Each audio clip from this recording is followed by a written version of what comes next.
Sawa na ako mahal sa ganito. Umalis ka na lang bukas ang pinto. Di na rin babalik sa tulad mo. Sanay na ako sa mga galawan mo. Sawa na ako mahal sa ganito. Umalis ka na lang bukas ang pinto. Di na rin babalik sa tulad mo. Bakit ginagago mo na lang ng ganito? Noong una'y maganda patakbo ng storya, puro hilig. Noong una pinakilala ka sa tropa, nakakakilig. Sa una lang pala di ka tumutuma, nakakabilib. Akala ko dati ay di ka kagaya nila, nakakatulig. Kala ko iba ka, pero tulad ka rin pala nila. Kala ko iba na, pero kagaya ka pala nila. Kala ko dati, akala ko lang yung pala ang tunay na katotohanan. Nilapastangan damdami ko ngayon sino sa atin ang makasalanan. Kaya di mo mapipilog pag yung puso lumamig. At hindi mababayin pag ako nanlalamig. Kaya hindi mo na dapat yung dapat, hindi mo na dapat sa akin nagawin. Bakit yung sala mo sa akin, bakit ako pa din ngayon na sumasalamin? Sawa na ako mahal sa ganito. Umalis ka na lang bukas ang pinto. Di na rin babalik sa tulad mo. Sanay na ako sa mga galawan mo.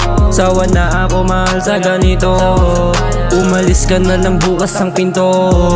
Di na rin babalik sa tulad mo. Bakit ginagago mo na lang ng ganito?